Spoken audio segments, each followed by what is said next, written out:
मनुष्य का जीवन एक अद्भुत अवसर के रूप में मिला है और अवसर सौभाग्य के रूप में उन्हीं के जीवन में बदल पाते हैं जो ये याद कर पाते हैं कि किस महान चेतना से, किस ईश्वरीय शक्ति से, किस देवीय योजना से जुड़ पाने का सौभाग्य हम लोगों को मिला। आज का दिन स्मरण करने का दिन है कि वो गायत्री का मंत्र जो मनुष्य के जीवन में शुभ, मंगल और कल्याण की रेखा को प्रशस्त करता है, मोक्ष मुक्ति के द्वार को खोलता है। हजारों लोकों में पृथ्वी अकेली ऐसी है जहाँ पर व्यक्ति को मोक्ष की संभावना प्रदान की गई है, और उसमें भी मनुष्य का जीवन, और उसमें भी देवीय योजना, और उसमें भी ईश्वरीय चिंतन, और उसमें भी गुरुदेव से जुड़ पाने का सौभाग्य।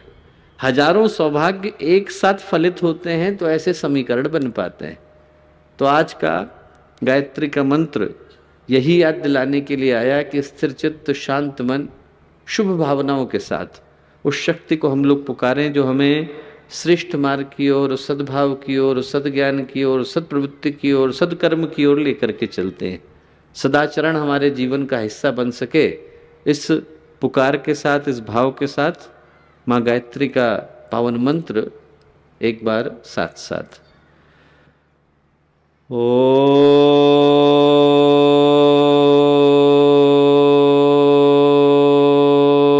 भूर्भुवः स्वः तत्सवितुर्वरेण्यं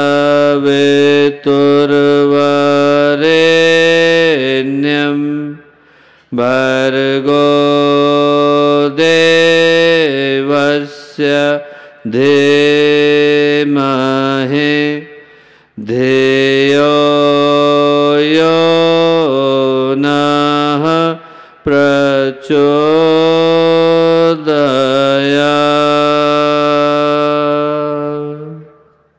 परम पूज्य गुरुदेव परम वंदनीय माता जी के दिव्य संरक्षण में भाइयों, बहनों और प्यारे मित्रों, आज एक बड़े ही दिव्य और अलौकिक अवसर पर हम लोगों के मुलाकात का संयोग बन पाया है। और आज का ये जो सूर्योदय का समय है, सौभाग्य की बेला है, वो एक बड़े ही महत्वपूर्ण चिंतन को लेकर के आई।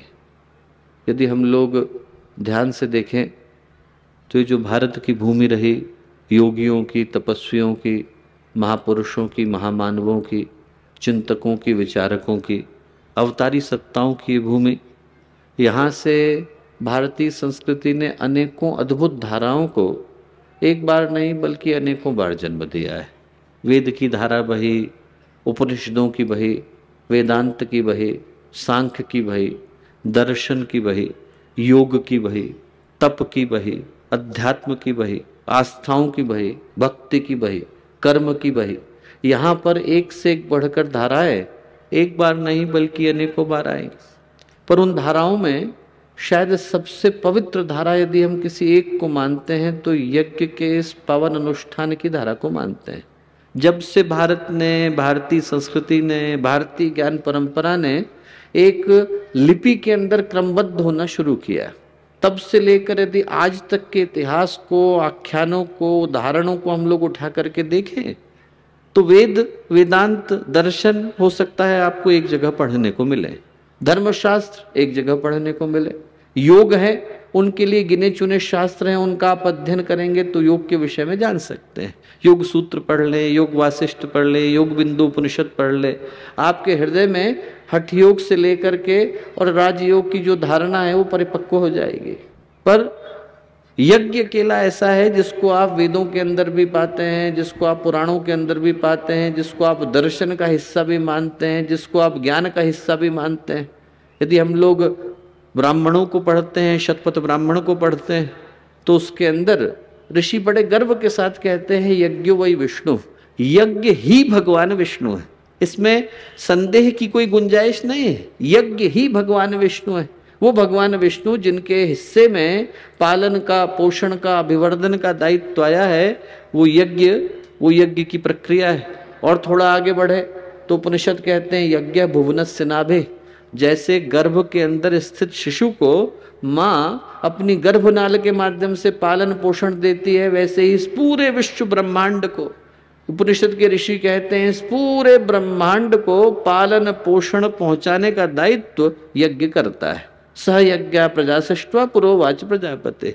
इंसान अकेला पैदा नहीं हुआ, भगवान गीता में कहते हैं उसका जुड़वा भाई भी पैदा हुआ, और उस जुड़वा भाई का नाम क्या है? यज्ञ। इसका ध्यान हम लोग रखेंगे तो ये हम लोगों का ध्यान रखने वाला है। इतनी बड़ी बड़ी बातों को कहने के पीछे का उद्देश्य क्या है? कहने के पीछे का उद्देश्य है दोस्तों कि जो यज्ञ की प्रक्रिया है वो भारतीय संस्कृति का मेरुदंड कही गई है, वर्टिब्रल कॉलम है। इसको यदि आपने ध्वस्त कर दिया तो उस भारतीय संस्कृति को ध्वस्त कर पाने की सामर्थ्य आप अपने अंदर रखते हैं, जिसको अंग्रेज नहीं हरा पाए, जिसको मुगल नहीं हरा पाए, जिसको हूण नहीं खत्म कर पाए, जिसको शक नहीं खत्म कर पाए, जिसको मंगोलों ने एक बार नहीं हजारों बार नष्ट करने का प्रयत्न किया, पर उसके बावजूद उस भारतीय संस्कृति को नष्ट नहीं कर पाए। उस भारतीय संस्कृति को आप बिस्तर पर ला करके खड़ा कर सकते हैं यदि आपने यज्ञ की परंपरा को नष्ट कर दिया। इतनी बड़ी बात को कहने के पीछे का उद्देश्य क्या है? उद्देश्य है दोस्तों कि जो यज्ञ का चिंतन है और यज्ञ का दर्शन है और यज्ञ के पीछे का उद्देश्य है और यज्ञ के पीछे की भावनाएं हैं और जिस तरह के जीवन को जीने की प्रेरणा यज्ञ प्रदान करता है, यदि वो जीवन भारतीय संस्कृति का वो जीवन हर व्यक्ति के जीवन के अंदर, हर व्यक्ति के व्यक्तित्व के अंदर, हर व्यक्ति की भावनाओं के अंदर, हर व्यक्ति के दृष्टिकोण के अंदर उतरता ही नहीं बल्कि अवतरित होता है, तो ये धरती स्वर्ग में बदलती चली जाती है। जिसको गुरुदेव ने कह करके पुकारा, मनुष्य में देवत्व का उदय, धरती पर स्वर्ग का अवतरण, उस अभिकल्पना को साकार करने के लिए यदि किसी एक प्रयोग की आवश्यकता है तो उसका नाम है यज्ञ। यज्ञ से इंसान शुभ कर्म के लिए प्रेरित होता है और गायत्री से व्यक्ति शुभ भावनाओं के लिए प्रेरित होता है। इसीलिए यज्ञ पिता गायत्री माता, देव संस्कृति के निर्माता, ये दो चीजें मिल जाती हैं तो आप विश्वास मान करके चलिए कि इंसान का, सृष्टि का, समष्टि का, युग का कायाकल्प होता चला जाता है। और अभी हम लोग यहाँ गाना सुन ही रहे थे, हे प्रभु जीवन हमारा यज्ञमय कर दीजिए। उस गाने के पीछे का उद्देश्य क्या है?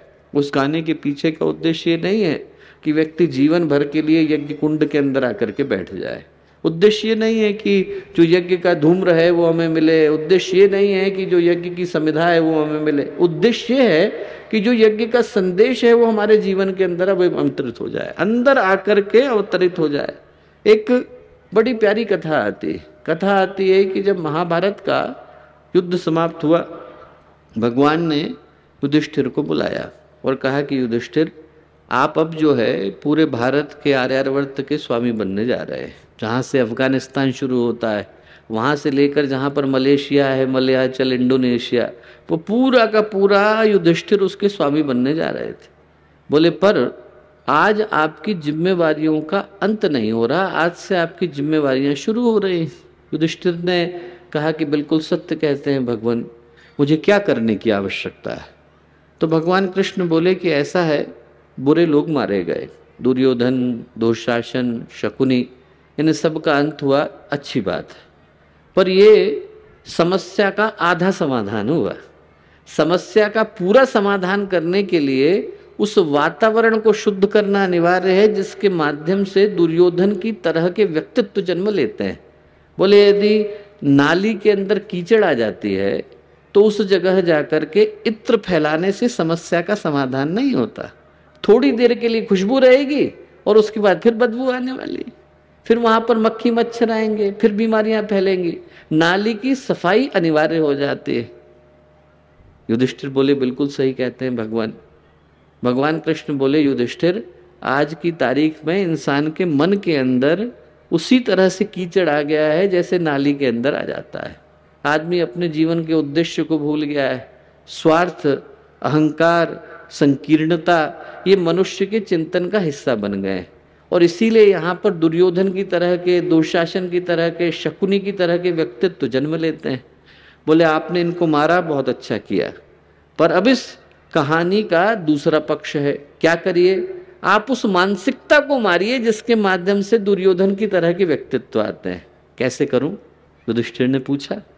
बोले आप एक काम करिए कि आप यज्ञ करिए।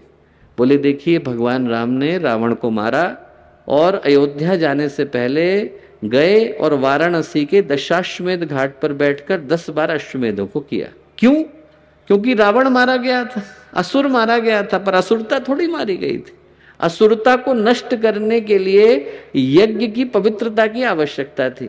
किसी को कैंसर हो जाता है तो लोग उसके ट्यूमर को निकाल देते हैं, पर निकालने के बाद भी कीमोथेरेपी करते हैं, रेडियोथेरेपी करते हैं। क्यों?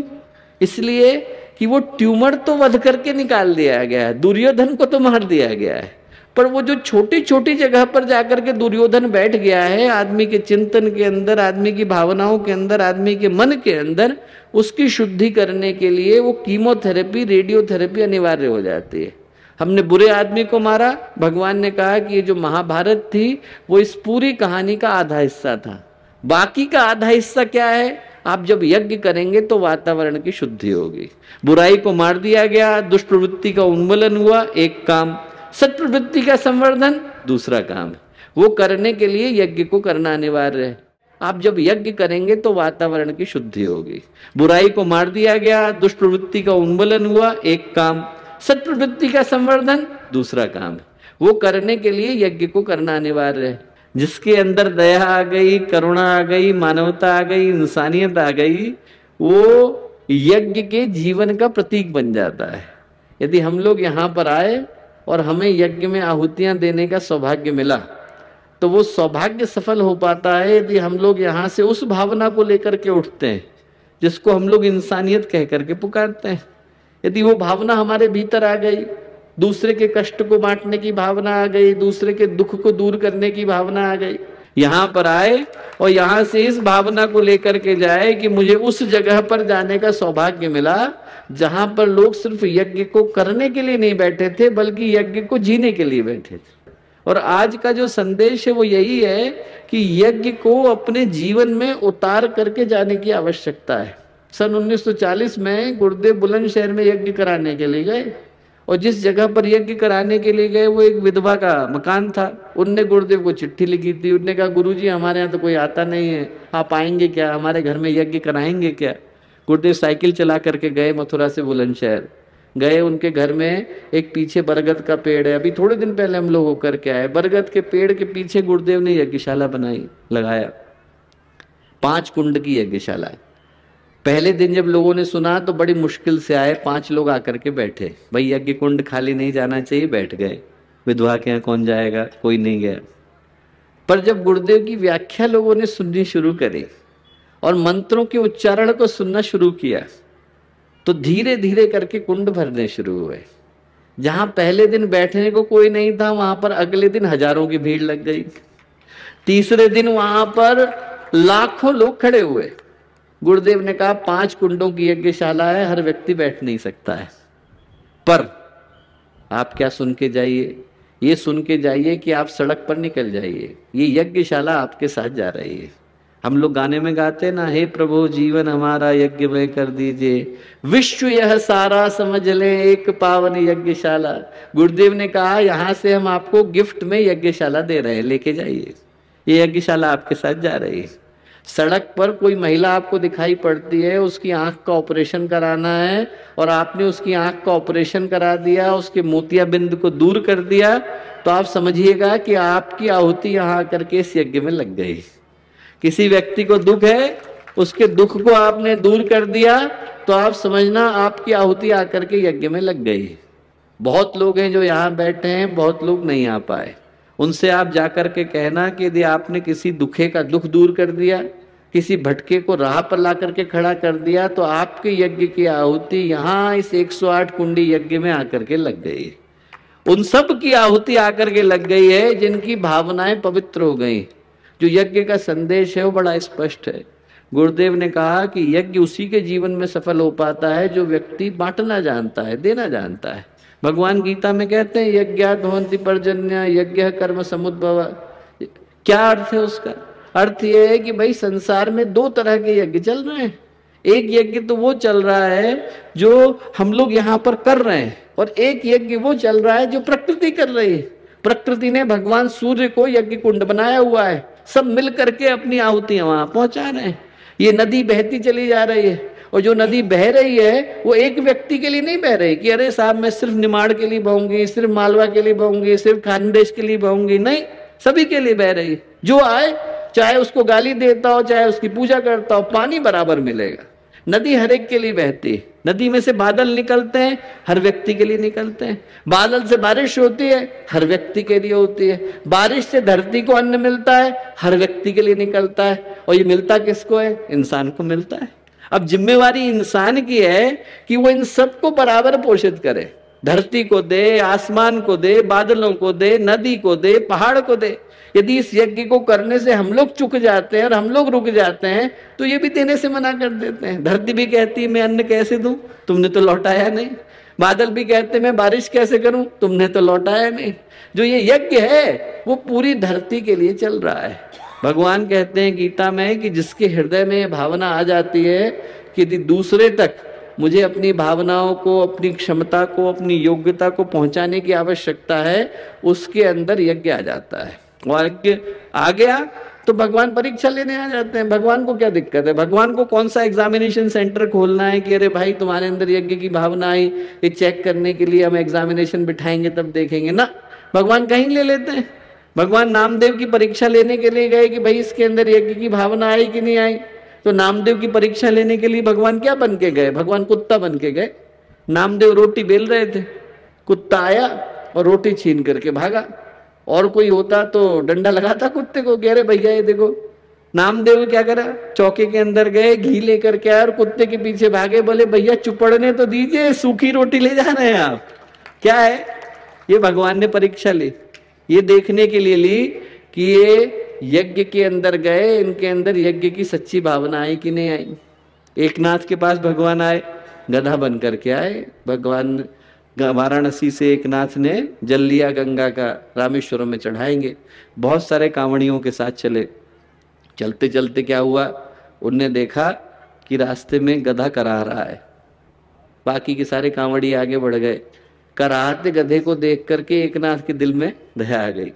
गंगा जल लिया, गधे के मुंह में डाल दिया। अरे भैया कैसा पागल आदमी है देखो।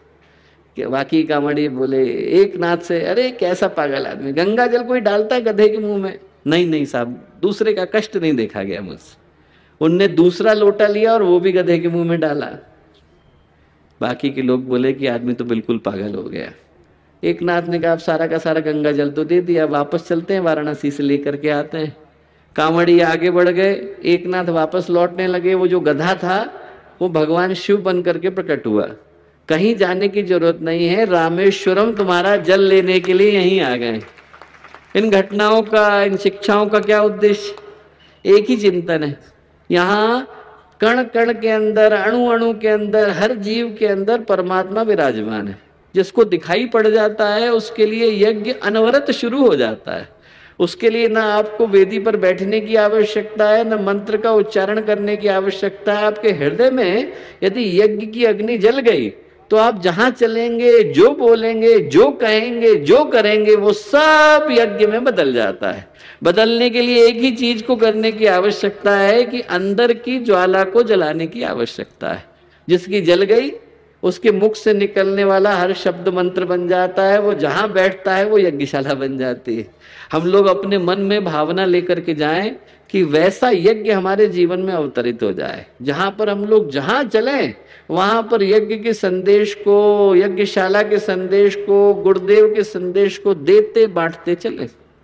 एक अंतिम कहानी सुना करके बात को समाप्त करूंगा, पर कहानी है बड़ी प्यारी। और कहानी का जो संबंध है वो इस क्षेत्र के साथ भी है, उसके पीछे का जो भाव है वो भी बड़ा अद्भुत है, और गुरुदेव के साथ उसका बड़ा ही अद्भुत संबंध है। वेदों में जो कहानियां कही गई हैं वो कहानियां रूपकों के तौर पे कही गई, प्रतीकों के तौर पे कही गई हैं। उनका वो अर्थ नहीं है जो पढ़ने में आता है, उनका वो अर्थ है जो समझने में आता है। कहानी क्या है? ऐतरेय ब्राह्मण में 33वें अध्याय में आती है। किसकी कहानी? शुनाशेप की कहानी। बड़े प्रसिद्ध राजा हुए सत्यव्रत, उनके पुत्र हुए हरिश्चंद्र। हरिश्चंद्र के बालक नहीं था। देवर्षि नारद ने कहा आप वरुण ऋषि की, उनकी वरुण देवता की पूजा करिए। और वरुण देवता वेदों में आदित्य वरुण एक ही है, सूर्य भगवान और वरुण एक ही है। बोले उनकी पूजा करिए। उनकी पूजा करने से क्या होगा कि यदि वो प्रसन्न हुए तो आपको बालक देंगे। वरुण देवता प्रसन्न हो गए। वरुण देवता ने कहा कि हम आपको पुत्र देंगे, पर शर्त एक है। क्या? पैदा होने के बाद वो पुत्र मुझको दोबारा से सौंप देना। संकल्प ले लिया हरिश्चंद्र ने, पुत्रों में जायताम तेने तो आए जाए, यदि मेरे पुत्र हुआ तो मैं इनको वरुण देव को सौंप दूंगा। पुत्र हो गया। पुत्र का नाम रखा गया रोहिताश्व। जैसे ही नाम रखा गया वैसे ही वरुण लेने के लिए आ गए, दे दीजिए। राजा बोले कि अरे भैया, बलि पशु भी 10 दिन से छोटा होता है तो कोई लेकर के नहीं जाता है, ये तो बालक है, अभी नवजात पैदा हुआ है, थोड़े दिन तो रुको। थोड़े दिन और, थोड़े दिन और करते करते बालक बड़ा हो गया। अब बालक बड़ा हुआ तो पिता बोले हरिश्चंद्र कि ऐसा है कि मुझे तो वरुण देव को सौंपना पड़ेगा, तो एक काम कर कि तू जंगल चला जा, मैं कह दूंगा कि भाग गया। ठीक।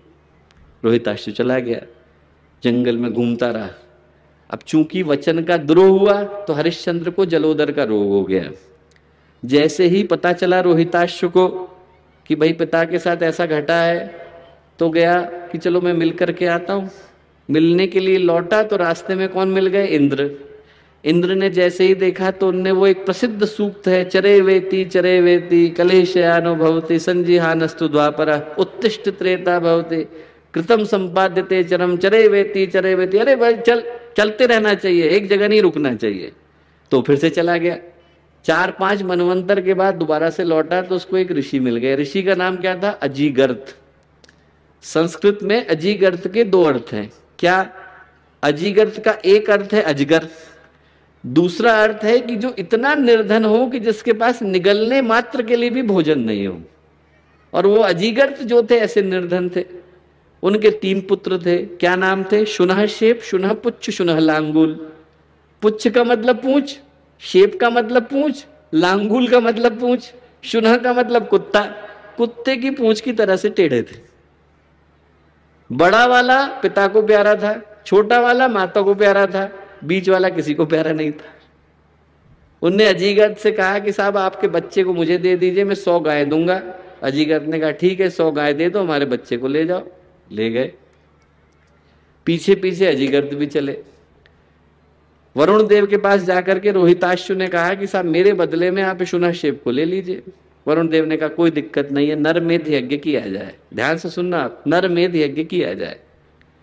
नरमेध यज्ञ करने के लिए सारे बड़े बड़े ऋषि आ गए। ब्रह्मा कौन बने? वशिष्ठ। होता कौन बने? विश्वामित्र। अध्वर्यु कौन बने? जमदग्नि। और उद्गाता कौन बने? अयास। सारे के सारे सबसे बड़े ऋषियों में से एक बैठ गए।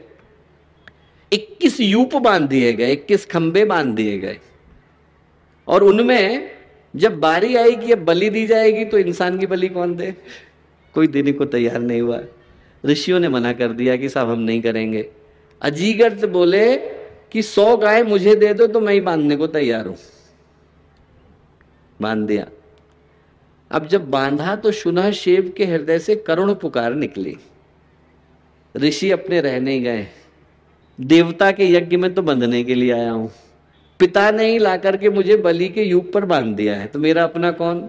भगवान के अलावा कौन? भगवान को पुकारा। पहले पुकारा उनने इंद्र को, फिर पुकारा अग्निदेव को, फिर पुकारा अश्विनी कुमारों को, किसी ने नहीं सुना। अंत में नूतन प्रारंभ की देवी है उषा, उनको पुकारा। सूर्योदय की जो पहली किरण है उनको पुकारा। और मुख से जो सूक्त निकला करुणा में वो कहलाया उषा सूक्त। ऋग्वेद के प्रसिद्ध सूक्तों में से एक है। वो लड़का जो कुत्ते की पूंछ की तरह से टेढ़ा था, जिसका जीवन पूरी तरह से उल्टा चला गया था, उसके जीवन में ऐसा चमत्कार घटा कि उसके हृदय से जो पुकार निकली वो वेदों की सबसे प्रसिद्ध पुकार कहलाई। कहानी का बड़ा मार्मिक अर्थ। जैसे ही ये घटना घटी सारे ऋषियों ने प्रणाम किया। प्रणाम करने के बाद विश्वामित्र ने कहा कि आज से तुम मेरे पुत्र हुए देवरात विश्वामित्र, जिसके अंदर का देवता जाग गया, ऐसे तुम आज से हुए देवरात विश्वामित्र। आज से तुम आजीगर्ती शुनाशेप नहीं हो, आज से तुम देवरात विश्वामित्र हो। महर्षि विश्वामित्र के 100 पुत्र थे। जो पहले 50 थे उनने ज्येष्ठ मानने से मना कर दिया, वो अभिशप्त हो गए। जो बाद के 50 थे, मधुच्छंदा, रेणु, ऋभक, अष्टक, उन सब ने माना तो वो ऋषि के रूप में प्रतिष्ठित हुए। अब इस कहानी का मर्म क्या है? कहानी का मर्म बड़ा प्यारा है। कहानी का मर्म यह है कि पहले तो सोच के देखें कि वरुण कौन? वरुण वो जो जल का नियमन करना जानते हो। जब धरती जलमग्न हो गई तो उसको सुखाने का काम किया, इसलिए शब्द वरुण आया। भगवान सूर्य के प्रकाश से वो पानी सूखा, वरुण कहलाए। वरुण के 2 पुत्र हुए। क्या क्या नाम हुए? अंगिरा और भृगु। अंगिरा के पुत्र बृहन्मति, बृहस्पति के रूप में, देवताओं के गुरु के रूप में प्रतिष्ठित हुए। भृगु के पुत्र, उनके कौन से पुत्र हुए? एक तो उनकी शादी हुई असुरों की पुत्री से, दिव्या से, हिरण्यकशिपु की पुत्री थी। उससे जो बच्चे हुए उनका क्या नाम हुआ? शुक्राचार्य, असुरों के गुरु हो गए। एक ऋषियों की पुत्री से शादी हुई, पुलोमा ऋषि की पुत्री थी पौलोमी। उनसे कौन से पुत्र हुए? च्यवन, च्यवनप्राश आया। उनके पुत्र हुए आप्तवान, आप्तवान के पुत्र हुए उर्व, उर्व के पुत्र हुए ऋचिक, ऋचिक के पुत्र हुए जमदग्नि, और ऋचिक के जो अपने मामा जी की लड़के हुए उनसे कौन निकले? विश्वरथ, विश्वामित्र। जो विश्वामित्र थे और जमदग्नि थे, दोनों घनिष्ठ मित्र थे और किसके यहाँ पढ़ते थे? ऋचिक ऋषि के यहाँ पढ़ते थे। इसका क्या मतलब हुआ? उस समय के प्रतिष्ठित खगोलज्ञों में से एक ऋचिक ऋषि थे। जब हम लोग सूर्य का वर्ष गिनते हैं और जब हम लोग चंद्रमा का वर्ष गिनते हैं तो दोनों के मध्य में 5 दिन कुछ घंटे का अंतर आ जाता है। 4 वर्ष में मिलकर के कितना हो जाता है? 21 दिन। हम लोग कहते हैं ना पुरुषोत्तम मास, खल मास, वो जो एक अलग से निकल करके आया महीना, उसका क्या करते थे? उसको गणना बाह्य कर देते थे, इसको गिनेंगे नहीं। इसलिए जो गौ मांगी अजीगर्त ने, वो गौ नहीं मांगी। वेदों में क्या कहा गया है? गोवा गावह गावह व आदित्य। भगवान सूर्य के परिक्रमा के 100 पथ मांगे कि मुझे वो दे दिए जाए, 21 दिन अलग कर दिए जाए। 21 दिन अलग कैसे करेंगे? तो क्या करते थे? 21 यूप बांध देते थे, उसमें से अभिनय करते थे कि इन यूपों को हटाया और जंगल में उनको पशुओं को चराने के लिए छोड़ दिया। इंसान का क्या करे? तो ऐसे में क्या हुआ कि जब बलि यूप का अभिनय हुआ और उसके हृदय से वो ऋचा निकल करके आई, तो उस कहानी का असली मर्म निकल करके आया। एक व्यक्ति जिसके जीवन में पशुता का चरम हो, उसके अंदर ऋषि बनने की संभावना गायत्री के मंत्र से जाग सकती है। गोवा गावा, वो जो गौ है वो गौ नहीं है, गायत्री है। गोवा गावा गावा हुआ आदित्य। पशु को देवता बनाने की सामर्थ्य गायत्री का मंत्र रखता है। उस कहानी का मर्म आया। और जो ये ज्योतिष की दृष्टि से प्रयोग किया गया वो क्या था? आप जरा ध्यान करके देखिए, जितने पुराने लोग यहां पर बैठे हैं, सन 62 आया था, हर एक को याद है। अष्ट ग्रहों का योग बना था, हर एक को याद है। उससे पहले अखबारों में क्या घटनाएं छपती थी? धरती नष्ट होने वाली है सन 62 में, धरती खत्म हो जाएगी, इसके बाद धरती बचेगी नहीं, यही कहते थे।